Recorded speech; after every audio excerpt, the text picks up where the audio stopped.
আমার ভাইরা, এই পৃথিবীর বিজ্ঞানীরা সাগরের পানির উপরে লাইট মেরে আটলান্টিক মহাসাগর বলে একটা সাগর আছে, প্রশান্ত মহাসাগর বলে একটা সাগর আছে, ভারত মহাসাগর বলে একটা সাগর আছে। পৃথিবীতে সাগরের থেকে যেগুলো বড় সেগুলোকে বলা হয় মহাসাগর, সেগুলোকে বলা হয় মহাসাগর। এই মহাসাগর আটলান্টিক মহাসাগর, যার নাম বিজ্ঞানীরা লাইট মেরে দেখেছে পানির উপর থেকে তলা পর্যন্ত 14,500 ফুট। কত বললাম? পানির উপর থেকে মাটি পর্যন্ত পানি 14,500 ফুট। বিজ্ঞানীরা বলল প্রশান্ত মহাসাগরের মাত্র লাইট, এমন তীক্ষ্ণ দূরবীনের যন্ত্র মেরেছে পানির উপরে। ওরা পানির উপরে লাইট মেরে বলল আটলান্টিক মহাসাগরের থেকে প্রশান্ত মহাসাগরের গভীরতা আরো 500 ফুট বেশি, 14.5 জায়গায় 15,000 ফুট গভীরতা প্রশান্ত মহাসাগরের পানির গর্ত। বিজ্ঞানীদের যদি বলা হয় একটু বালি মাটি পাথর ফেলে সাগর ভরাট করে জমিন বানাও, কটা বিজ্ঞান দায়িত্ব নেবে? আহারে, কি আশ্চর্য ব্যাপার যে সাগরের পানির মাথা থেকে মাথা কিছুই দেখতে পাওয়া যায় না, শুধু পানি আর পানি। দীঘা সমুদ্র সৈকতে চলে যান, দীঘা ওখানে যাবেন, সন্ধ্যাবেলা দেখবেন পানির ভিতরে সূর্য ডুবছে, আবার ভোরবেলা দেখবেন সূর্য পানির উপর ভিতর দিয়ে উঠতেছে। আল্লাহ পাক এমন নিদর্শন তৈরি করে রেখেছে সাগরের কিনারায়, বান্দা গেলে তাজ্জব হয়ে যায় নিদর্শন গুলো দেখতে। এই জন্য আল্লাহ বলেছেন কুল সিরু ফিল আরদ ফানজুরু কাইফা কানা আকিবা। ও আমার বান্দা বান্দিরা, ঘরের বারান্দায় বসে থাকলে, রান্নাঘরে থাকলে, আমি যে মালিক একজন আছি, তামাম বিশ্ব চরাচর বিশ্ব ব্রহ্মাণ্ডের মালিক আছি। ঘরের বারান্দায় বসে থাকলে, রান্নাঘরে থাকলে বুঝতে পারবে না। আমার পৃথিবীর জমিনে একটু বেরিয়ে পড়ো ও বান্দারা, বেরিয়ে পড়ো, বেরিয়ে পড়ো, বেরিয়ে পড়ো, একটু ঘুরে ঘুরে দেখো। পৃথিবীর নিদর্শন দেখলে বুঝতে পারবে এসব এমনি এমনি হয়নি। এই জিনিসগুলো বানানোর মূলে একজন মালিক আছে, ঠিক না? পাহাড়ের মাথা দিয়ে ঝর্ণার পানি কল কল কল কল করে নামছে। কে চালালো এই মেশিন?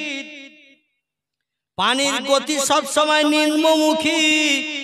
পানি যখনই যেখানে ছাড়বেন ও উপরে ওঠে না, নিম্নমুখী যায়। কিন্তু পাহাড় উঁচু না নিচু?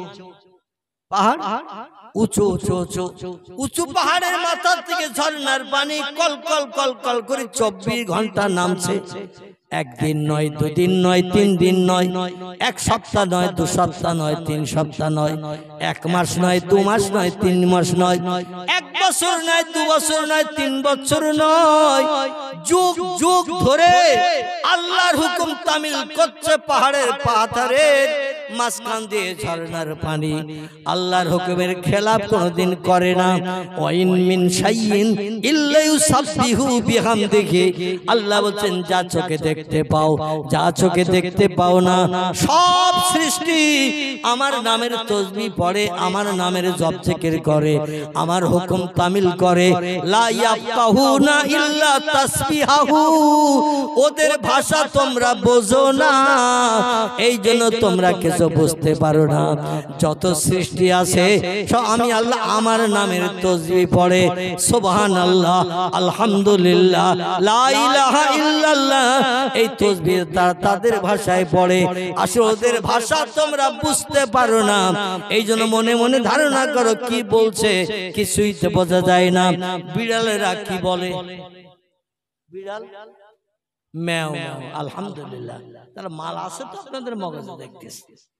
বিড়ালেরা ম্যাও ম্যাও করে, কুকুরেরা ঘেউ ঘেউ করে, গরুরা হুম্বা হুম্বা করে, ছাগলেরা প্যা প্যা করে, ব্যাঙেরা ঘ্যাগর ঘ্যাগর করে, কোকিল পাখিরা, কুকুরা কোকিলেরা গাছের ডালে বসে বসে দেখবেন ভোরবেলা কুহু কুহু কুহু কুহু রবে ডাকতে থাকে। শুনেছেন না শোনেননি? আল্লাহ বলেন কোকিল ওই ভোরবেলা গাছের ডালে বসে কুহু কুহু রবে ডাকে। ও সৃষ্টি শ্রেষ্ঠ জীব মানুষ, লাকাদ খলাকনাল ইনসানা ফি আহসানি তাকবীর, যত সৃষ্টি আমি পৃথিবীতে সৌন্দর্য শ্রীবৃদ্ধির জন্য বানিয়েছি, সব সৃষ্টির থেকে সেরা করে বানিয়েছি মানুষকে। মানুষ যত সুন্দর ভাষায় আমার আল্লাহর নামের তাসবিহ পাঠ করে, সুবহানাল্লাহ, আলহামদুলিল্লাহ, লা ইলাহা ইল্লাল্লাহ, এত সুন্দর ভাষায় কোন সৃষ্টি তাসবিহ পড়তে পারে না, কারণ মানুষ সব সৃষ্টির থেকে শ্রেষ্ঠ। কোরআনে সূরা 3 আল্লাহ তত্ত্ব কোট করেছেন, জোরে বলুন একটু সুবহানাল্লাহ। আল্লাহ বলে, শোনো, ওই ভোরবেলা কোকিল গাছের ডালে বসে বসে কুহু কুহু রবে কেন ডাকে তোমরা কি জানো?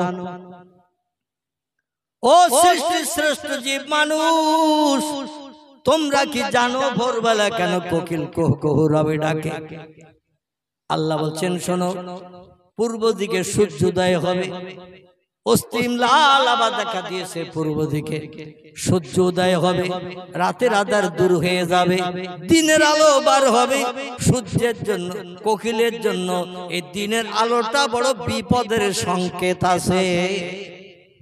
দিনের বেলা কোকিলকে কাক দেখতে পারে না, ফিঙে দেখতে পারে না, চিলেরা দেখতে পারে না, অন্য কোন পাখিরা কোকিলকে দিনের বেলা সহ্য করতে পারে না।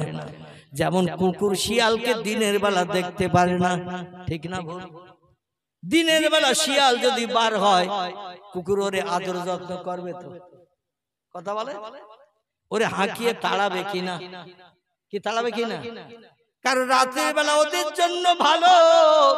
সলিমুদ্দিন চাচার ডোবের মুখেও যায়, দেখবেন মুরগি ধরার জন্য, কিন্তু রাতের বেলা যায়, দিনের বেলা কি যাওয়ার সাহস আছে নাকি ভাই?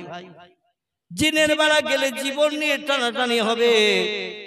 এই জন্য ভয় করে, যেমন শিয়াল কুকুরে রে, কোকিলেরও ভয় করে কাগেরে, ফিঙেরে, চিল পাখিরে। আর দিনের আলো আসলে ওরা আমারে সহ্য করতে পারবে না, ঠকরিয়ে ঠকরিয়ে জীবন নাশ করে দেবে। তাই ভোরবেলা যখন পূর্ব দিকে লাল অস্তিম আভা দেখা দেয়, সূর্য উদয়ের আগে, শবে সাদেক যে সময়টা বলা হয়, কি বলা হয়? শবে সাদেক। মুয়াজ্জিন যখন আযান ধ্বনি দেয়, আসসালাতু খায়রুম মিনান নাউম বলে না? মুয়াজ্জিন বলে না? আচ্ছা, এটা জোহরে বলে, আসরে বলে, এশায় বলে, কোন সময় বলে? বলে কখন? ভোরবেলা। মুয়াজ্জিন বলছে, তোমার ঘুমের থেকে আল্লাহর ইবাদত নামাজ উত্তম। ও আব্দুল করিম চাচা, আব্দুর রহমান ভাই, আব্দুর রহিম দাদা, আর নয়, পূর্ব দিকে লাল অস্তিম আভা দেখা দিয়েছে, ফর্সা হতে যাচ্ছে, একটু বাদে সূর্য উঠে যাবে, নমুনা দেখা দিয়েছে পূর্ব আকাশে। তাই আমি ঘুম হারাম করে আযান ধ্বনি দিলাম, এবং তোমার ঘুমের থেকে নামাজ উত্তম, নামাজ ভালো। এই নামাজটা আদায় করলে জাহান্নামের আগুনে কোটি কোটি বছর আর তুমি দগ্ধ হবে না, জাহান্নামের আগুনে তুমি আর পড়বে না, জান্নাতের হুর গেলে মান। এক একটা যুবককে সেবা যত্ন করবে, বিবি হিসাবে দায়িত্ব পালন করবে 70টা 18 বছরের যুবতী নারী। একটু জোরে বলুন সুবহানাল্লাহ, আর একটু জোরে বলুন সুবহানাল্লাহ। 18 বছরের যুবতী নারী হুর কেলেমান যাদের বলা হয়েছে, কান্না হুন্না ইয়াকুতু আল মারজান ফিহিন্না খায়রাতুন হিসান হুরুম মাকসুরাতুন ফিল খিয়াম। আল্লাহ পাক সূরা রহমানের ভিতরে জান্নাতে হুর গেলেমানদের পরিচয় দান করেছেন, তাদের নাক নকশা, চেহারা, সৌন্দর্য আল্লাহ পাক বর্ণনা করেছেন। দুনিয়ার যুবক পুরুষেরা ওদের প্রেমে পাগল হয়ে আমার জান্নাত হালাল বানানোর জন্য মসজিদে যাতে মুয়াজ্জিন আযানের মর্যাদা দিয়ে জামাতে শরীক হতে পারো, এই জন্য তোমাদের জন্য ফ্যাসিলিটি ঘোষণা করলাম, তোমাদের জন্য গিফটের কথা বললাম, অনুদানের কথা বললাম।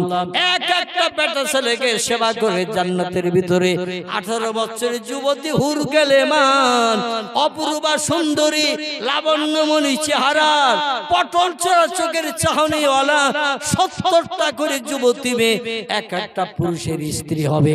তাদের নিয়ে মেলামেশা করবে, জীবনের সব শান্তি মিটাবে। শুধু বাচ্চা হবে না, জোরে বলুন একটু সুবহানাল্লাহ।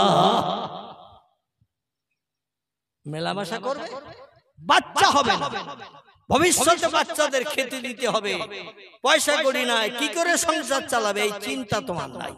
আনন্দ করো, ফুর্তি করো, প্রেম ভালোবাসা নিয়ে জান্নাতের ভিতরে সুখ ভোগ করো।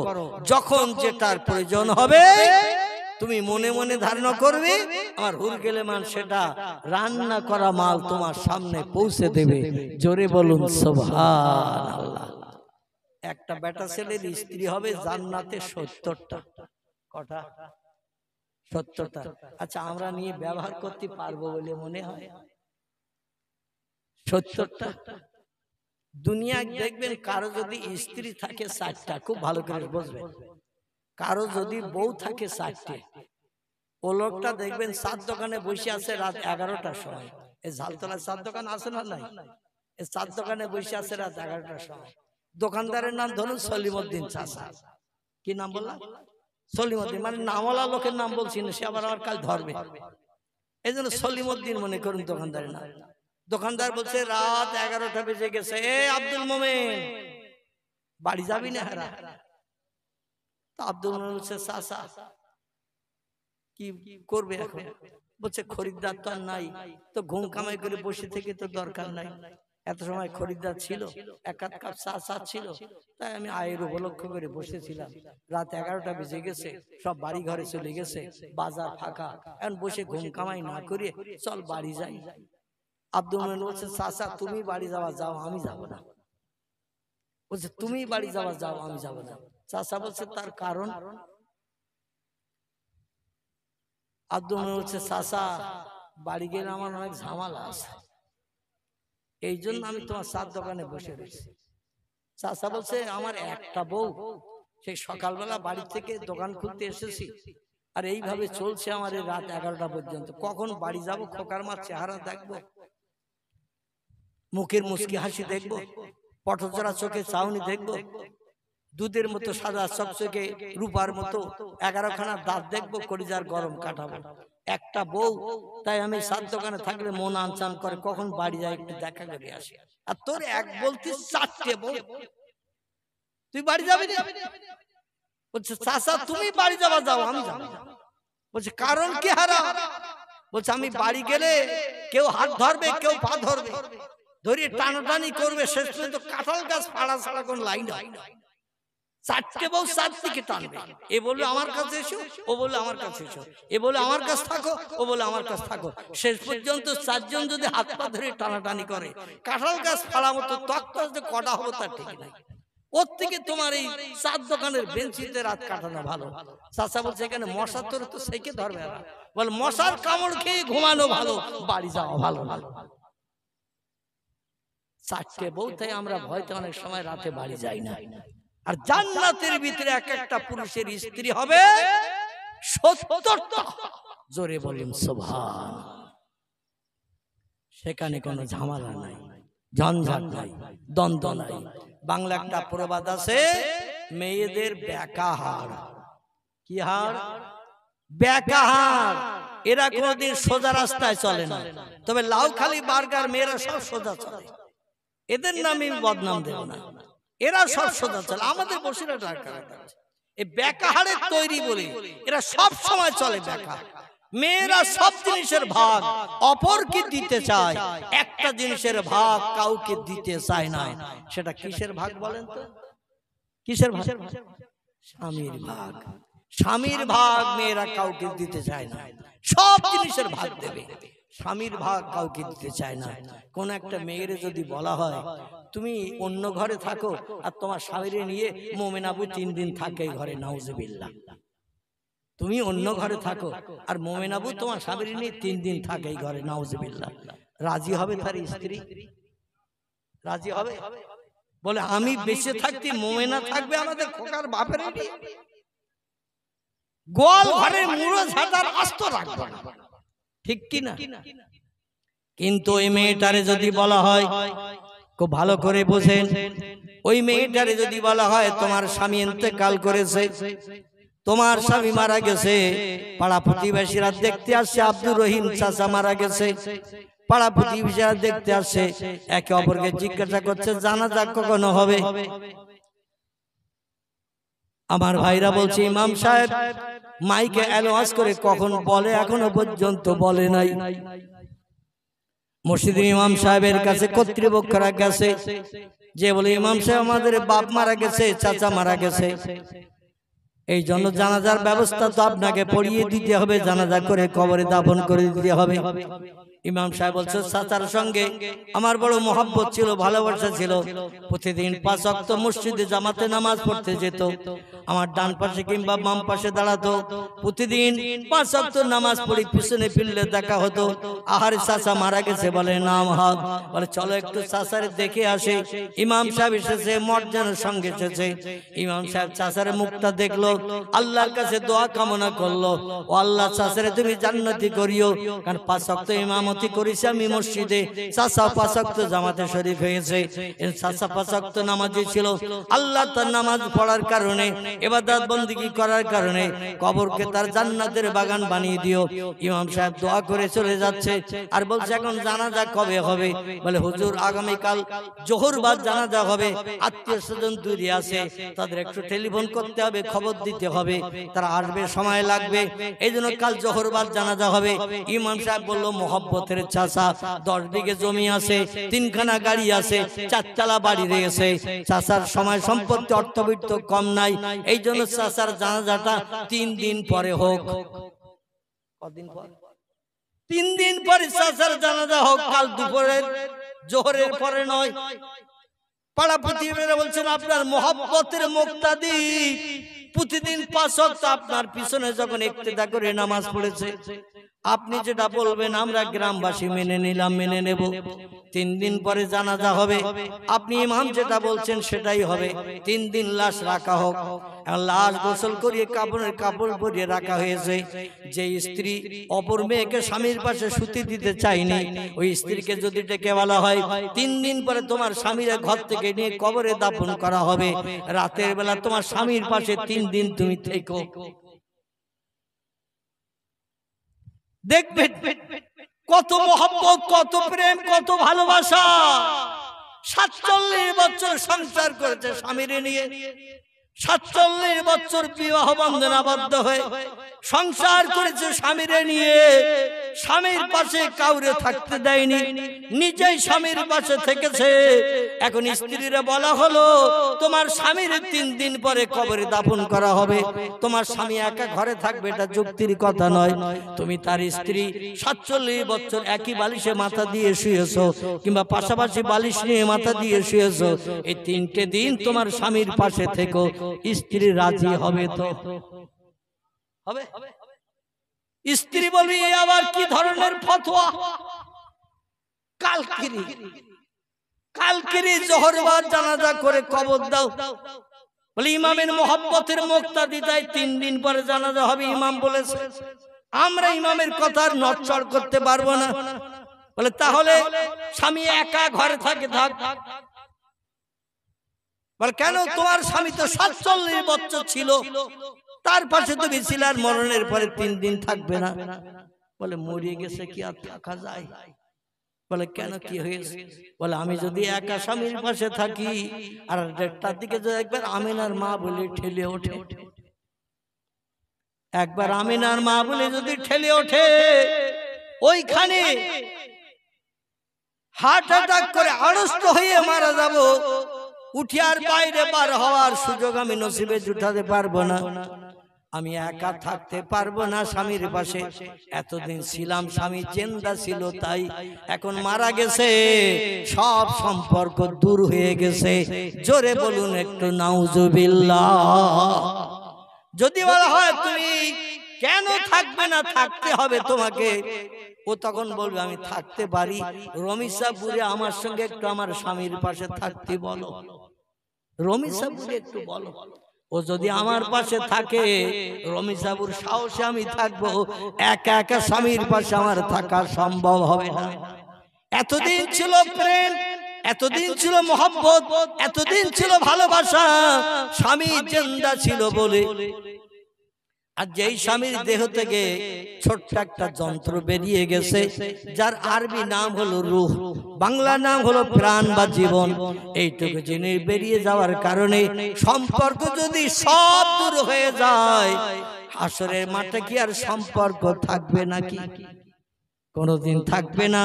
আল্লাহ কোরআনে বলছেন, ইয়াউমা ইয়াফিরুল মারউ মিন আখিহি ওয়া উম্মিহি ওয়া আবিহি ওয়া সাহিবাতিহি ওয়া বানিহি ওয়াল আখির। ও দুনিয়ার মানুষেরা তোমরা শোনো, যেদিন হাসরের মাঠ বানাবো, পশ্চিম দিকে সূর্যোদয় করব, 1 মাইল মাথার উপরে সূর্য 12টা মুখ দিয়ে যেদিন কিরণ বিস্তার করাবো, দুনিয়ার এই শক্ত মাটি সেদিন টকবক করে গুড়ের ন্যায় ফুটতে থাকবে। আর প্রত্যেকটি মানুষ সেদিন খালি পায়ে এই জমিনে দাঁড়িয়ে থাকবে, গায়ে কারো কোনো পোশাক থাকবে না, দাঁড়িয়ে থাকতে হবে হাসরের মাঠে। প্রত্যেকটি ব্যক্তিকে, নবী আম্বিয়া থেকে শুরু করে ওলিয়া উলিয়া থেকে শুরু করে হাজি গাজী সুবিদার বেশি ইমানদার মোমেন মুসলমান নরনারী যত কিসমের মানুষ পৃথিবীতে বাস করছে, সবাইকে হাসরের মাঠে দাঁড়িয়ে থাকতে হবে। খামসিনা আলফাসানা মিম্মা তাউদ্দুন, আল্লাহর পয়গম্বর বলছেন একটানা 50,000 বছর ধরে হাসরের মাঠে সূর্যের রৌদ্রে দাঁড়িয়ে থাকতে হবে। 5টা মিনিটের জন্য রাত হবে না, হবে না, হবে না, শুধু দিন আর দিন, দিন আর দিন মানুষ ছটফট করবে হাসরের মাঠে। সেদিন স্বামী স্ত্রীকে চিনবে না, স্ত্রী স্বামীকে চিনবে না, বাপ ছেলেরে চিনবে না, ছেলে বাপের চিনবে না, আমার বৈজন বন্ধু বন্ধুরে চিনবে না, ভাই বোনের চিনবে না, কেউ কারো কাছে পরিচয় দেবে না। সেদিন এই বিপদের দিন মানুষ যখন দৌড়াদৌড়ি ছোটাছুটি করবে, একজন ব্যক্তি আমাদের সাহারার দায়িত্ব পালন করবেন। কে হবেন তিনি? কেউ যখন কারো হবে না, কেউ কারো চিনবে না, কেউ কার কাছে পরিচয় দেবে না, কেউ কারো উপকারে কাজে লাগবে না, সেদিন হাসরের মাঠে আমাদের হাজির হতে হবে না, হবে না। এমন একটা লোক আজকে বলুন যে হুজুর আল্লাহ আমারে চিনবে না, আমারে আল্লাহ হাসরে হাজির করতে পারবে না, আছে কোন বাপের বেটা এমন? আল্লাহ বলছে সুম্মা ইলাইহি তুরজাউন, প্রত্যেকটি ব্যক্তিকে হাসরের মাঠে আমার সামনে হাজির হতে হবে। রেহাই নাই, রেহাই নাই, রেহাই নাই, সবাইকে হাজির করাবো। কোন বাপের বাচ্চা, আন্ডা বাচ্চা কেউ নিষ্কৃতি পেতে পারবে না। জোরে বলুন একটু আমিন। সেদিন নবী আম্বিয়ারা পর্যন্ত তাদের উম্মতের দিকে ফিরে তাকাবে না।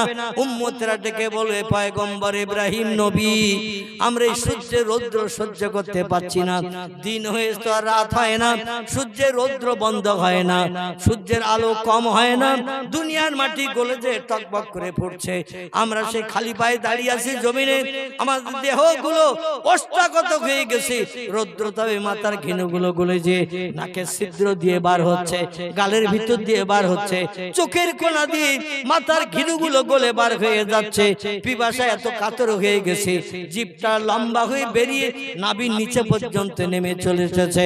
আল্লাহর পয়গম্বর বলছে সেদিন এমন কঠিন দিন হবে, 7টা সাগরের পানি যদি কোনো মানুষকে দেখানো হয়, মানুষ পানি দেখে বলবে, ওই যে পানি দেখছে সাগরের পানি, ওতে আমার পিপাসা মিটবে না, আরো বাড়তি পানি লাগবে। দাঁড়িয়ে থাকতে হবে হাসরের মাঠে 50,000 বছরের লম্বা দিন। ইব্রাহিম নবী বলবে, আমি নিজের জ্বালায় ব্যস্ত আছি, তোমরা আমার উম্মতেরা কি বলতে চাইছো বলো। বলে আল্লাহর কাছে যে একটু বলুন, আল্লাহ আমাদের হিসাব নিকাশটা একটু আগে করে দিক, আমরা জান্নাতি হই জান্নাতে যাব, জাহান্নামী হই জাহান্নামে যেয়ে পড়বো। হাসরের মাঠের দগ্ধ আর সহ্য করতে পারছি না, এজন্য আমাদের হিসাব নিকাশটা একটু আগে করতে বলুন।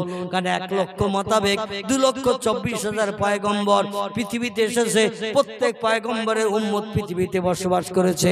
আল্লাহ এক এক করে সব পয়গম্বর উম্মতদের যদি এক এক করে ডাকে, আর কতদিন যে দাঁড়িয়ে থাকতে হবে সূর্যের রৌদ্রে, এই হাসরের মাঠে তার ঠিক ঠিকানা নাই।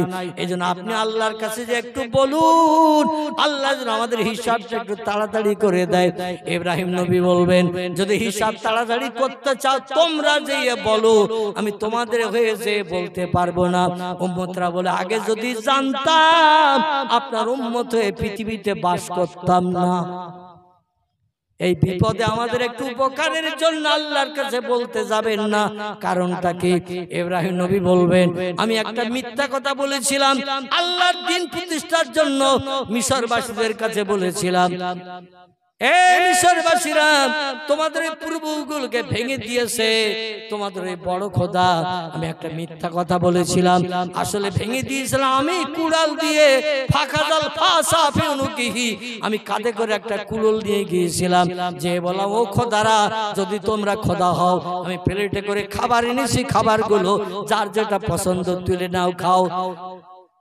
কিন্তু খোদারা কেউ কোনো কথা বলে না, অমানা তাকাত, কেউ কোনো কথা বলে না। আমি বললাম তোমাদের পছন্দ যার যেটা তুলে নাও, খাও। তোমাদের দেশবাসীরা সব মেলায় আনন্দ করতে গেছে, তোমাদের চিন্তা ভাবনা কেউ করেনি। আমি আজরের বেটা, তোমাদের চিন্তা করে মেলায় যাইনি, তাই তোমাদের জন্য কিছু খাবার নাস্তা এনেছি, যার যেটা পছন্দ নাস্তা তুলে নাও। ওলা তাকুল, খোদারা কেউ কথাও বলে না, অমানা তাকাত, তারা চুপ করে বোবার মতো দাঁড়িয়ে গেছে। ইব্রাহিম নগদে বা ইব্রাহিম সাল্লাম বড় রাগান্বিত হয়ে গেলেন, বলো, আমানা তাকাত, যদি তোমরা কথা না বলো, আমি কাঁধে কি আছে একটু দেখে নাও। এই খোদা আমার কাঁধে কি আছে দেখে নাও। কথা যদি না বলো, ফল যদি তুলে না খাও, ব্যবস্থা করে দেবো এই জিনিস দিয়ে। তাও তারা কোনো কথা যখন বললো না, ইব্রাহিম নবী কাঁধে থেকে কুড়ালটা নামিয়ে নিয়ে এক এক করে গুলুম গুলুম করে আঘাত করতে শুরু করলো, ভেঙে চুরমার করে দিয়ে ওই মন্দিরের ভিতরে, ওই প্রতিমা ঘরের ভিতরে সব, কেউ বা ভূত হয়ে, কেউ বা শীত হয়ে, কেউ বা কাত হয়ে, হাত পা মাথা সব ভেঙে চুরে পড়ে রয়েছে। আল্লাহ মগজে একটু যুক্তি দিয়ে দিল, সব ফুলের ভাঙিস না, কারণ ওরা বাজার থেকে ফিরে আসলে কিন্তু তোর পিঠ বাঁচবে না। তুই একাশির বাড়ি, সব চলে গেছে মেলায় আনন্দ করতে, বাড়ি এসে তো তোরে ধরবে, কারণ তুমি ছিলে বাড়ি। এ খোদাদের সঙ্গে দুর্ব্যবহার কে করেছে? মা ফালতা হাযা বিআলিহাতিনা, এসে বলবে ইব্রাহিম, আমাদের খোদাদের সঙ্গে এই দুর্ব্যবহার কে করলো বলো। তুমি তখন কি উত্তর দেবে? এই জন্য বড়টারে রেখে দাও, আর কুড়ালের আষাঢ়ে একটু দড়ি বেঁধে বড়টার মাথা দিয়ে ঢুকিয়ে গলায় হারের মতো ঝুলিয়ে দাও। বড়টার গলায় হারের মতো ঝুলিয়ে দাও, দিয়ে বাড়ি চলে যে তুমি শুয়ে থাকো। ওরা মেলা থেকে ফিরে এসে যখন বলবে, মাহালুকা মাকবরাকে ইব্রাহিম, খবর কি? উনি বলবে, আনা সাকিমুন, আমি যে অসুস্থ ছিলাম পূর্বে, জরুরি রোগী, এখনো সেই জরুরি রোগী আছে। ওরা ওদের খোদাদের উপাসনা করতে যাবে, পূজা করতে যাবে, প্রতিমালয়ে যাবে, যে যখন দেখবে সব ভেঙে চুরমার হয়ে কাচ্চিত হয়ে পড়ে রয়েছে, তোমার কাছে যে খবর নেবে, তুমি তখন তত্ত্বটা দিয়ে দেবে। বুঝতে পারছো না, একটা প্লেটে খাবার আর খোদা অনেকগুলো, ওরা খেতে যেই দ্বন্দ্ব বাঁধিয়েছে, যার কারণে মারামারি করতে যে সব নিজেরাই ঝঞ্ঝাট করে ভাঙাচুরা করে সব ভেঙে চুরমার হয়ে গেছে। আর যে আর গায়ে শক্তি বেশি, ক্ষমতা বেশি, সে হলো ওই বড়টা। ওই বড়টার গলায় দেখতে পাচ্ছ না কুল ঝোলানো, ও মাল সব কাছের কাছে রেডি করে রেখে দিয়েছে, কাউরে খেতে দেয়নি। আর যে খেতে এসে তার গুলুম গালাম অ্যাকশন করে কমপ্লিট করেছে। আসলে প্রতিমাগুলো ভেঙেছিল কে? ভেঙেছিল কে? ইব্রাহিম নবী। কিন্তু ওদের বলেছিল, ওই বড় কথা তোমাদের ওইটি ভেঙেছে।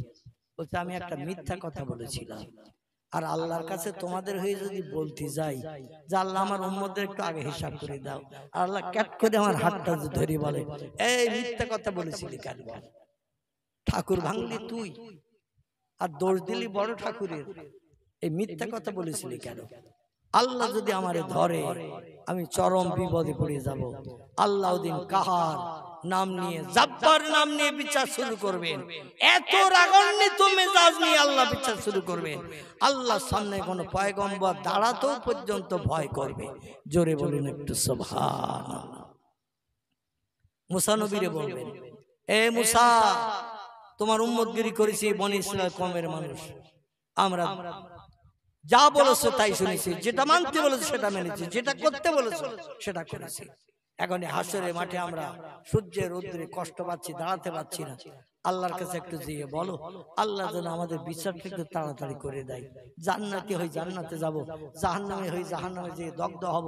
এই সূর্যের রৌদ্র হাসরের মাঠে মাঝখানে এ দগ্ধ আমরা মাঝ পজিশনে সহ্য করতে পারছি না। মুসা নবী বলবেন, যেতে হয় তোমরা যাও, আমি যাব না। বলে কারণ? বলে এক কিবতীরে আমি এক ঘুষি মেরেছিলাম, এক ঘুষি চিৎ পটাং হয়ে মারা গেছিল। আমি তো মার্ডার কেসের আসামি, আমি মার্ডার কেসের আসামি। ফেরাউনের দলের একটা লোকের নাকে একটু ঘুষি মেরেছিল, আর পিছনে চিৎ পটাং হয়ে পড়ে গেছে, নাড়াছাড়া দিয়ে দেখি ও পটল তুলেছে, জনম জনম মারা গেছে। এখন আল্লাহর কাছে তোমাদের হয়ে বলতে যদি যাই, আর আল্লাহ ক্যাট করে হাত ধরে যদি বলে মানুষ মার্ডার করেছে কেন, বল কই ভাত দিতে পারবো না, চরম বিপদে পড়ে যাবে। যেদিন কোন নবী কোন উম্মতের পাশে দাঁড়াবে না, সেদিন একজন ব্যক্তি মানুষের পাশে দাঁড়াবেন উপকারের জন্য, তিনি হলেন সাইয়্যিদুল আম্বিয়া রাহমাতাল লিল আলামিন, খাতামান নবিয়্যিন, শাফিয়াল মুজনাবিন, রাহিতুল আশিকিন, মুরাদুল মুশতাকিন, সিরাজুস সালিকিন, মিসবাহুল মুকাররাবিন, জাদ্দুল হাসান আল হুসাইন আবুল কাসিম, যার মধুর নাম মুহাম্মদ রাসূলুল্লাহ সাল্লাল্লাহু আলাইহি ওয়াসাল্লাম। তিনি বলবেন, আমি হাসরের মাঠে সিজদায় পতিত হয়ে থাকব। আল্লাহ বিচার শুরু করার আগে আমাকে প্রথম জান্নাত হালাল বানাবেন, আর বলে উদখুল ইয়া আইয়ুহান নবী, আপনি জান্নাতের ভিতরে ঢুকে যান। উদখুল ইলাল জান্নাহ, আপনি জান্নাতের ভিতরে চলে যান। হুরগেলামান দিন আনন্দ ফুর্তি করেন, সুখ ভোগ করেন, ভালো মন্দ নাস্তা করেন। আপনি জান্নাতে না ঢুকে গেলে আমি আল্লাহ হাসরের মাঠে বিচার শুরু করতে পারছি না। নবী বলবেন, ও আল্লাহ, আমি যদি জান্নাতে যাই, আমার গুনাহগার উম্মতদের উপায় বিপদের সময় পাশে কে দাঁড়াবে? নবী বলেন, আল্লাহ যদিও আমাকে জান্নাতে যাওয়ার অনুমতি দেবেন, আমি জান্নাতে যাব না। হাসরের মাঠে এক প্রান্তে সিজদায় পতিত থাকবো, আর সিজদায় পড়ে কাঁদতে থাকবো, ইয়া রব্বে হাবলি উম্মতি, ইয়া রব্বে হাবলি উম্মতি। চিল্লায় বলুন একটু সুবহানাল্লাহ। আল্লাহ, আমার গুনাহগার উম্মতের উপায় কি হবে?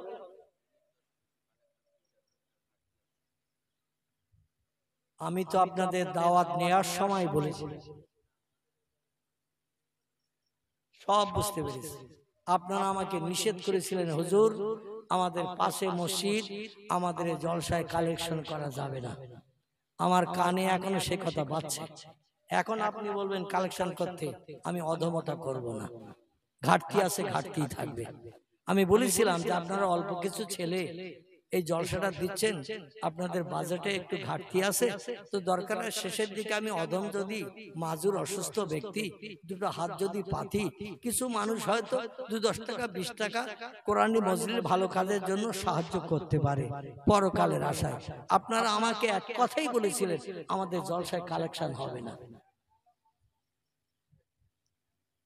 তো কালেকশন হবে না, এখন আবার কালেকশনের কথা কেন? তাহলে সিদ্ধান্ত আমি তো আপনাদের নিতে বলেছিলাম, সেই সময় আপনি আলোচনা করেন, সিদ্ধান্ত নেন। কমিটির ছেলেরা নাম লেখাবেন, এতে আমার আপত্তি নেই। আগামী বছর আবার এই ইসলামী প্রোগ্রাম হবে। বাপ মা দাদা দাদি আপনজন আত্মীয় স্বজন দুনিয়ার মোহমায়া ছেড়ে অন্ধকার কবরে যারা ধরাশায়ী হয়ে আছে, আমরা আমাদের বাস্তব চোখে তাদের কবরে হালাত দেখতে পাই না। কবরের পাশে দাঁড়ালে তারা কি অবস্থায় আছে খবরও শুনতে পাই না। এই জন্য জায়গা জমি ঘর বাড়ি সব তারা রেখে গেছে, না যায়নি? রেখে গেছে। তাদের আত্মার কল্যাণের জন্য আগামী বছর এই রকম বেহেশতের বাগান বানানো হবে। দুখানা করে হাত আল্লাহর কাছে তুলে দোয়া করা হবে। আল্লাহ বলেন, উদুনি, আমার কাছে তোমরা চাও, আস্তাজিব লাকুম, আমি আল্লাহ তোমাদের দোয়া দাবিল করে কবুল করে মনোবাঞ্ছা পূর্ণ করব। জোরে বলুন একটু সুবহানাল্লাহ। এই জন্য ওয়াজ নসিহতের মজলিস হয়। তবে এই ওয়াজ নসিহতের মজলিস আমাদের দেশে হয় না। এই ওয়াজ নসিহতের মজলিস 1450 বছর আগে পয়গম্বর মুহাম্মদ রাসূলুল্লাহ মসজিদে নববী, মদিনার বড় মসজিদ, যে মসজিদে বর্তমান 7,25,000 মানুষ একসঙ্গে জামাতে নামাজ পড়ার সুযোগ পাচ্ছে, এখানে এখনো পর্যন্ত ওই মসজিদের ভিতরে ওয়াজ হয়। জোরে বলুন একটু সুবহানাল্লাহ। তাও খালি মুখে নয়, ভাই মাইক্রোফোন নিয়ে বক্স লাগিয়ে মসজিদে নববীর ভিতরে আসরের নামাজ বাদ মাগরিবের আগ পর্যন্ত আমি অধম বাস্তব চোখে দেখেছি, কানে শুনে এসেছি ওয়াজ। মদিনার বিশ্ববিদ্যালয়ের ছাত্ররা মসজিদে নববীর ভিতরে কিতাব পত্র নিয়ে আসে, আর মুহাদ্দিসরা এসে মাইক্রোফোনে কোরআন হাদিসের কথা আলোচনা করে। হাজিরাও শোনে, মাদ্রাসার ছাত্ররা শোনে। এখনো মসজিদে ওয়াজ হয়, কাবার চাতলে ওয়াজ হয়। বর্তমান যুগে কিছু খোদাদ্রোহী বলবো, তারা এইরকম ভালো কাজের বিরোধিতা করে। মিলাদ মাহফিল দিতে হবে না, কোরআন হাদিস আলোচনা শুনতে হয় না। মানুষ তো এমনি হেদায়েত হচ্ছে না, যখন একটু শোনে মনটা একটু নরম হয় না? হয় না? মদখোর মদ খাওয়া ছাড়ে না, সুদখোর সুদ খাওয়া ছাড়ে না, ব্যভিচারী পরের দরজা ঠেলা বন্ধ করে না। যা ছিল পূর্বে মিলাদের পরের দিনও তাই। ঠিক বললাম না ভুল বললাম? কিন্তু জলসায় যখন বসে থাকে, ভালো কথাগুলো যখন শোনে, মনটা একটু নরম হয় না? হয় না? এই যে মনটা নরম হয়, আল্লাহ পাক তার এই নরম মন হওয়ার কারণে আগামীতে হেদায়েত দিতে পারে না।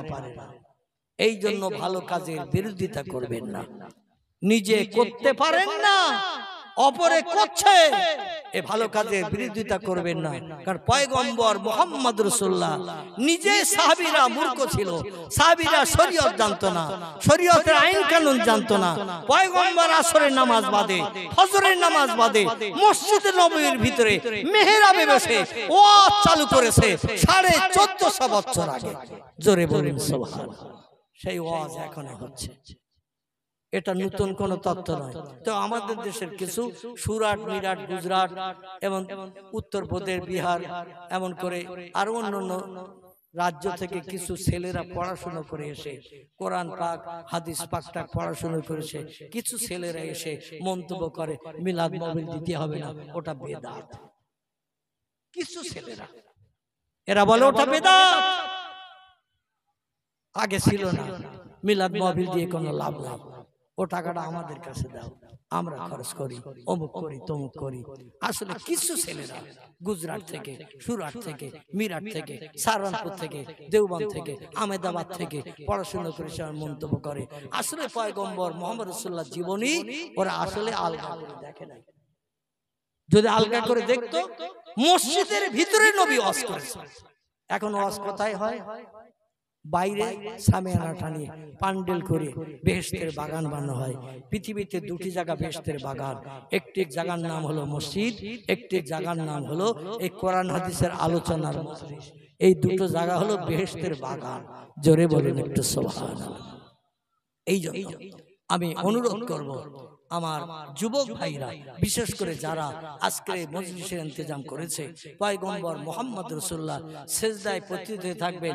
হিসাব নিকাশ শেষ হয়ে যাবে, জান্নাতীরা জান্নাতে যাবে, জাহান্নামীরা জাহান্নামে চলে যাবে, হাসরের মাঠ খালি হয়ে যাবে। আল্লাহ ডেকে বলবেন, ফেরেশতারা আমার হাবিব কোথায় আছে একটু দেখে এসো। জান্নাতের ভিতরে যে ফেরেশতারা দেখবেন, জান্নাতে হুর গেলেমান পোশাক পরিচ্ছদ পরিধান করে, সৌন্দর্য চেহারা শ্রীবৃদ্ধি করে বসে রয়েছে, স্বামী নাই। মানে স্বামী হলো মুহাম্মদ রাসূলুল্লাহ, স্বামী নাই। ফেরেশতারা ফিরে এসে বলে, ইয়া রাব্বি, আপনার হাবিব জান্নাত এখনো যায় নাই। আল্লাহ বলেন, প্রথম আমার নবী জান্নাত হালাল বানিয়েছে, এখনো নবী যায় নাই। ফেরেশতারা বলে, লা ইয়া রাব্বি, যায় নাই। আল্লাহ বলেন, তারা হাসরের মাঠে খোঁজো, খুঁজে খুঁজে খুঁজে খুঁজে ফিরে এসে বলে, আল্লাহ পাই নাই। আল্লাহ বলে, আবার যাও, আবার দুবার যাবে। আমি তিরমিজি শরীফের হাদিসের কথা বলছি। আবার যাবে, আবার যে ঘুরে আসবেন, হাসরের মাঠের চতুর্দিকে দেখে পাবে না। এসে বলে, আল্লাহ পাই নাই। আল্লাহ বলে, আবার যাও। ফেরেশতারা আবার যাবে, হাসরের মাঠের চতুর্দিকে ঘুরে ঘুরে ফেরেশতারা তন্ন তন্ন করে আসবেন, তৃতীয়বারও পাবেন না। আল্লাহ বলেন আবার যাও। আমার নবী যখন জান্নাতে নাই, হুরগেলেমানেরা মুখ কালো করে বসে আছে, স্বামীরা পায় নাই, আমার নবী নিশ্চয় হাসরের মাঠে আছে, ভালো করে খোঁজ নাও। চতুর্থবারের মাথায় যে দেখবেন হাসরের মাঠে এক প্রান্তের শেষ মাথায় এক নির্জন জায়গায় পয়গম্বর সিজদায় পতিত হয়ে জবানে শুধু আওয়াজ তুলছে, ইয়া রব্বি হাবলি উম্মতি, ইয়া রব্বি হাবলি উম্মতি। আল্লাহ নবী বলছেন, ও আল্লাহ আমার গুনাহগার উম্মতের উপায় কি হবে, আমার গুনাহগার উম্মতের উপায় কি হবে। ফেরেশতারা এই দৃশ্য দেখে এসে আল্লাহর কাছে এসে বলবেন, আল্লাহ আমার নবী কাঁদবে উম্মতের জন্য, আমি আল্লাহ পাক আমার জান্নাত বানানো বেকার হয়ে যাবে, জাহান্নাম বানানো বেকার হয়ে যাবে, হুরগেলমান বানানো বেকার হয়ে যাবে, আমার নবী কি চায় জিজ্ঞাসা করে এসো। ফেরেশতারা এসে বলবেন, ইরফা রাসাকা ইয়া রাসূলুল্লাহ, আল্লাহর পয়গম্বর মাথা তুলুন, আপনি কি জন্য কাঁদছেন বলুন। বলে আমি আমার বাস্তব চোখে দেখেছি আমার গুনাহগার উম্মতেরা তোমাদের মতো ফেরেশতাদের হাত বরাবর জাহান্নামের আগুনে সব ভর্তি হয়ে গেছে, ভুল করার কারণে, অপরাধ করার কারণে, মদ খাওয়ার কারণে, সুদ খাওয়ার কারণে, ব্যভিচার করার কারণে, নারীর জলযোগ করার কারণে ও গরিবদের হক ফাঁকি দিয়ে খাওয়ার কারণে জাহান্নামী হয়ে গেছে। আমি বাস্তব চোখে দেখেছি আমার উম্মতরা জাহান্নামে পড়বে, আমি রাসূল ওটা পছন্দ করি না, এই জন্য হাসরের মাঠে সিজদায় পড়ে কাঁদছে। আল্লাহর ফেরেশতারা বলবেন, পয়গম্বর আল্লাহ আপনার কান্নায় খুশি হয়েছে, আপনার কি হলে খুশি হবে, সিজদা থেকে মাথা তুলবেন বলুন। নবী বলেন, আমার গুনাহগার উম্মত একটা পর্যন্ত যত সময় জাহান্নামে থাকবে আমি তত সময় জান্নাতে যাব না। জোরে বলুন একটু সুবহানাল্লাহ। আল্লাহ পাক ডেকে বলেন, হাবিব ইযহাবিল আন্নার, ও নবী জাহান্নামের দরজায় চলে যাও, আমি আপনার ফ্যাসিলিটি দিলাম, আপনার পাওয়ার দিলাম, আপনার ক্ষমতা দিলাম, জাহান্নামের দরজায় চলে যান। মালিক ফেরেশতারে ডেকে বলেন দরজা খুলে দিতে, আমার ফেরেশতার দরওয়ান মালিক দরজা খুলে দেবে। যে উম্মত তারে মনে করবেন জাহান্নাম থেকে টেনে বার করে জান্নাতে ঢুকিয়ে দেবেন। আপনি একটা গুনাহগার উম্মত জাহান্নামে থাকতে আপনাকে জান্নাতে যেতে হবে না, আর আমি মুহাম্মদ রাসূলুল্লাহকে পাওয়ার দিলাম, আপনি আপনার গুনাহগার উম্মত ছাড়া জান্নাতে যাবেন না। জোরে বলুন একটু সুবহানাল্লাহ, নারায়ে তাকবীর। এক একটা টেনে টেনে টেনে টেনে টেনে টেনে বার করে আমাদের মতো পাপী তাবি গুনাহগার উম্মতদের আল্লাহ নবী জান্নাত ভর্তি করে না দেয়া পর্যন্ত জান্নাতে ঢুকবেন না। সেই নবীর উম্মত হিসাবে আমরা এই পৃথিবীতে এসেছি। আমরা সৌভাগ্যবান না দুর্ভাগ্যবান? আমরা সৌভাগ্যবান। যেদিন কেউ কারো পাশে দাঁড়াবে না সেদিন পয়গম্বর আমাদের ছেড়ে জান্নাতে যাবে না। জোরে বলুন সুবহানাল্লাহ। এই জন্য অনুরোধ রাখবো, মাথার টুপিটা আর খুলবেন না, মুখে দাড়ি আর কাটবেন না, গায়ের লম্বা জামা ছাড়বেন না, হাটে বাজারে জামার বাড়ি শ্বশুর বাড়ি যেখানে যান আপনি ওই পাঞ্জাবিটা পরিত্যাগ করবেন না। হাঁটুর নিচে লম্বা জামা, এটা নবীর আদর্শ, এটা ছাড়বেন না আমার ভাই। মুয়াজ্জিন আজান দিলে আপনি হাজারো কাজে লাথি মেরে অন্তত মসজিদে জামাতে শরীক হওয়ার চেষ্টা করবেন। যদি খুব ব্যস্ততায় থাকেন বাড়িতেও নামাজ আদায় করে নিয়ে আপনি আপনার অন্য কর্মব্যস্ততায় আপনি শরীক হতে পারবেন। তো আল্লাহর ইবাদত ছাড়া কিন্তু কোনো উপায় নাই, কারণ আফজালুল ইবাদাতে ইবাদাতুস সালাত। পৃথিবীতে সবথেকে উত্তম ইবাদতের নাম হলো নামাজ। উত্তম ইবাদতের নাম হলো নামাজ। নামাজটা ছাড়বেন না। যারা মদ খান বাপেরে ফাঁকে দিয়ে, মায়ের ফাঁকে দিয়ে, চাচারে ফাঁকে দিয়ে, বাপ চাচার মা দেখতে না পেলে কোনো অসুবিধা নেই। আচ্ছা আল্লাহ কি ঘুমোয় নাকি? আল্লাহ ঘুমোয় বোধ নাকি? তাহলে আল্লাহ দেখতে পাচ্ছে না? পাচ্ছে না। সুদের টাকা নিচ্ছেন একে অপরের কাছ থেকে, আল্লাহ কি ঘুমাচ্ছে নাকি? ঘুমাচ্ছে নাকি? আল্লাহ বলছেন লাতা খুজুহু সিনাতু ওয়ালা নাউম, আমার কোনোদিন ঘুম লাগে না, আমার এমনকি তন্দ্রাও আসে না, ঝিমটুনিও আসে না। 24 ঘন্টা দৈনন্দিন জেগে থাকি, রাত বা দিন আমার কাছে সব সমান। এই জন্য বাপ দেখতে পেলে অসুবিধা আছে, মা দেখতে পেলে অসুবিধা আছে, গ্রামের মেম্বার দেখতে পেলে অসুবিধা আছে, গ্রামের প্রধান দেখতে পেলে অসুবিধা আছে, মাতব্বার মোড়ল দেখতে পেলে অসুবিধা আছে। এই মোড়লের ফাঁকি দিয়ে কাজ করতে যাবেন না। সব সময় অন্তত চিন্তা করবেন যখনই যে কাজে যাচ্ছি আল্লাহ দেখছে, ঠিক না ভুল? আল্লাহ দেখছে। এইটা মনে করবেন, দেখবেন অনেক অপকর্ম থেকে আপনি সরে আসতে পারবেন। আল্লাহ দেখছে, এইটা সবসময় মনে রাখবেন। আমার যুবক ভাইরা যারা মদের নেশা করো বা গাঁজা খাও, এটা ওটা খাও, আপনার এলাকায় বোধহয় কেউ খায় না, হ্যাঁ এদিকেও খায়। আল্লাহ, আমি মনে করছিলাম বোধহয় আমাদের শহর এলাকায় বিক্রি হয়, এদিকেও খায়। নাউযুবিল্লাহি মিন যালিক। ইন্নামাল খামরু ওয়াল মাইসিরু ওয়াল আনসাবু ওয়াল আজলামু রিজজুম মিন আমালিশ শাইতান। আল্লাহ কোরআনে বলছেন, মদ, গাঁজা, তাসমাশা, জুয়া, সিনেমা, যাত্রা, থিয়েটার, এই কাজগুলো শয়তানের কাজ। শয়তান যাবে জাহান্নামে। এই কাজগুলো যারা পছন্দ করবে তারাও যাবে জাহান্নামে। এই জন্য আমরা শয়তানের আদর্শ থেকে দূরে সরে থাকবো। মদ যারা খাই, জীবন আর মদের কাছে হাত দেব না। সুদের ব্যবসা যারা করি, আর অপরের কাছ থেকে সুদের সুদ কুশিদ আমরা আদায় করে নেব না। তার যারা খেলি, তাস খেলবো না। তাসমাশা খেলাটাও শরীয়তে হারাম। আমার ভাইরা, এইভাবে গাঁজা যারা খান, গাঁজার খাবেন না। আল্লাহর দ্বীনের পথের পথিক বনে যান। দুনিয়া তুচ্ছ, দুদিনের জিন্দেগি। আজকের আছেন, কালকে থাকতে পারবেন না। ঠিক কিনা ভুল? কালকে থাকতে পারবেন। এই জন্য বলুন, আগামী বছরকে জলসা হবে না, এবছর শেষ। এই বছর শেষ না, আরো দিকে যাও। এই আস্তে আস্তে বলছিলেন না হুজুর, একটু 2 ঘন্টার মতন টেনে দেবেন। পথে যখন আসছি না, বলছিল হুজুর 2 ঘন্টার মতন টেনে দেবেন। তো টানতে টানতে 2 ঘন্টা পেরিয়ে গেছে, এখন দোয়া মোনাজাত বাকি। ঠিক না? 2 ঘন্টা পেরিয়ে গেছে, এখনো দোয়া মোনাজাত, মিলাদ কিয়াম বাকি। তো মিলাদ কিয়াম, দোয়া মোনাজাত করতে কম বেশি এখনো 12-14-15 মিনিট লাগবে। এজন্য আল্লাহ যদি আবার 4 চক্রের মিলন ঘটায়, বাইতুল মুকাদ্দাস, মসজিদে হারাম, এই দুটি বিষয় নিয়ে আগামীতে আল্লাহ যদি হায়াতে বাঁচিয়ে রাখেন, আমি সূক্ষ্ম তথ্য আপনাদের কাছে পরিবেশন করব ইনশাআল্লাহ। শুনতে ভালো লাগবে, সেদিন আপনারা শুনবেন। আজ আর আমি বাড়াবো না। আমি একটু চাইছি যুবক ভাইরা, আগামী বছর যদি এই জলসা আপনারা করতে চান, তো আপনারা বলেন কে কে আগামী বছর জলসার জন্য 1 বছর হাতে সময় থাকতে কে কে কত দেবেন একটু বলেন, এখানে খাতায় নাম লিখে নেওয়া হবে। ও লিখে দিয়েছে? আল্লাহু আকবার।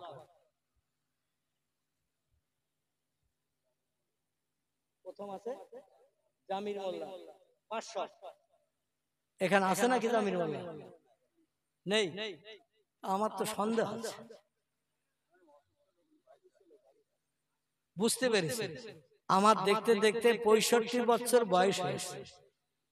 কত মানুষ তকবীর ধ্বনি নেয়, 500 টাকা, 1000 টাকা, জলসার 3 দিন আগে চাইলে বলে আমি তো বলি নাই।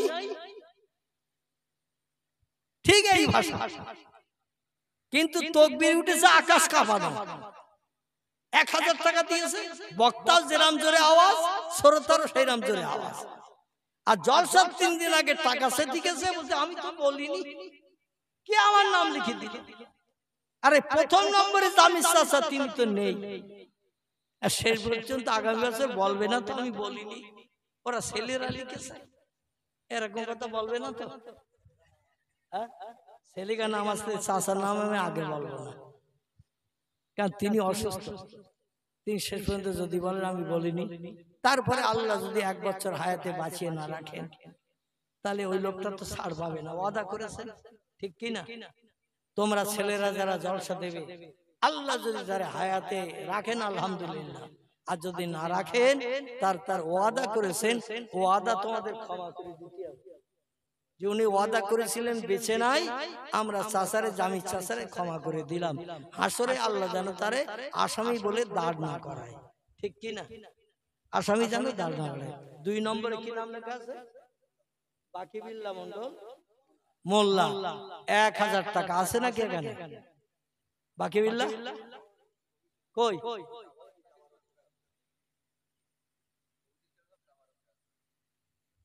তাহলে নাম বলবার তকবীর দেব নাকি? আমি একটু মানুষের চেহারা দেখতে পাচ্ছি। আমার বাকিবিল্লাহ ভাই, তিনি 1000 টাকার প্রতিশ্রুতি দিয়েছেন। আমি একটু তাকবীর ধ্বনি দেই, জোরে একটা আওয়াজ দেন তো, নারায়ে তাকবীর, নারায়ে তাকবীর। আমার বাকিবিল্লাহ ভাই বলুন জিন্দাবাদ, বাকিবিল্লাহ ভাই বলুন জিন্দাবাদ। 1000 টাকা বলুন মারহাবা, 1000 টাকা বলুন মারহাবা। আল্লাহ তার দান কবুল করুন, সকলে বলুন আমিন। আল্লাহ তার ব্যবসা বাণিজ্যে, কারবারে, চাষে, হাঁড়িতে বেশি বেশি করে বরকত দান করে একটা বছর সংসারকে সুখময় করে পরিচালনা তৌফিক দান করুন। জোরে বলুন একটু আমিন। নারায়ে তাকবীর। 2 নম্বর বাবু সোনা, নাকি বাবু সোনা গাজী, উনিও বলছেন আমি 1000 টাকার প্রতিশ্রুতি দিলাম। আপনারা শুনে খুশি নাও খুশি? তাহলে খুশির আওয়াজ আসতে হবে না জোরে হবে? জোরে হবে। আমার বাবু সোনা ভাই বলুন জিন্দাবাদ। বাবু সোনা ভাই বলুন জিন্দাবাদ। 1000 টাকা বলুন মারহাবা। নারায়ে তাকবীর। আল্লাহ দান কবুল করুন, মনোবাঞ্ছা পূর্ণ করুন, উদ্দেশ্য সফল করুন, একাল পরকালে ভালো দান করবেন। আল্লাহ আপনজন আত্মীয় স্বজন যারা নীরব নগরে কবরে আছে, দানের ওসিলা করে তাদের কবরগুলোকে কিয়ামত পর্যন্ত গোলাপ ফুলের বাগান বানিয়ে দিন। সকলে বলুন আল্লাহুম্মা আমিন। নারায়ে তাকবীর।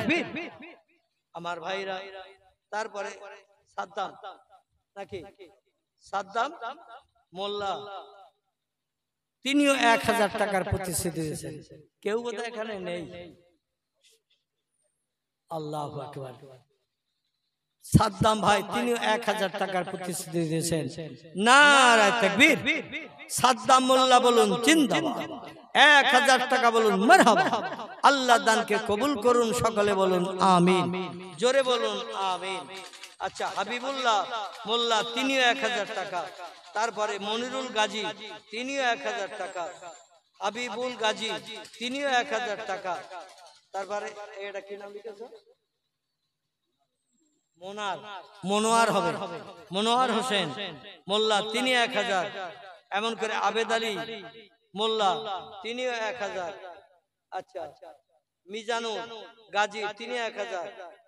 তারপরে দিন ইসলাম গাজী তিনিও 1000। তারপরে জুলফিকার মোল্লা তিনি 1500। আল্লাহু আকবার। তারপরে বাপ্পা না কি লিখেছে, বাক্কার মোল্লা 1000 টাকা। তারপরে আনার হোসেন মোল্লা তিনি 500 টাকা। এপাশে কি নাম? হাবিবুল্লাহ কি নাম? বাপের নাম আছে, তাই দিত বাপের নাম লিখে। সালাউদ্দিন মোল্লা 1000। এই পৃষ্ঠা আছে নাকি? এক পিঠি শেষ।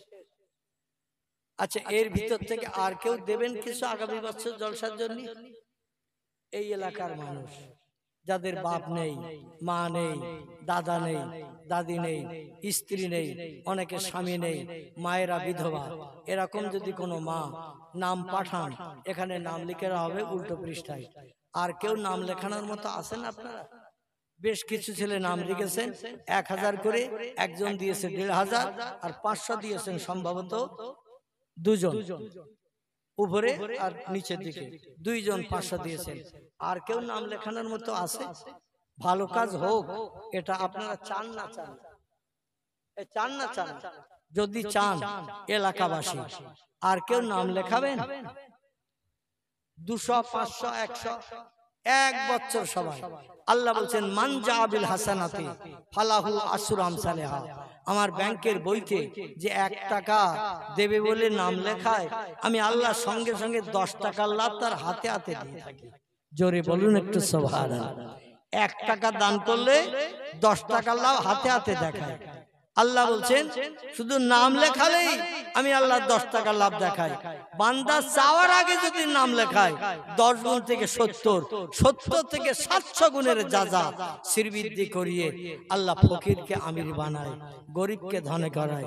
আল্লাহ বলছেন আল্লাহু গানিউন ওয়া আনতুমুল ফুকারা। দুনিয়ার মানুষ তোমরা যত কোটি টাকার মালিক হও, তোমরা আমার কাছে সব ফকির ফকির।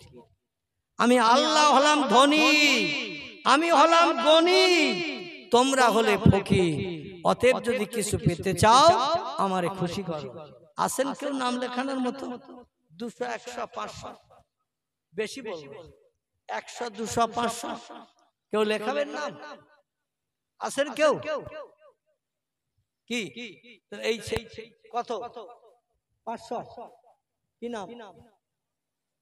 কি নাম বলবো? নাম লিখে নাও।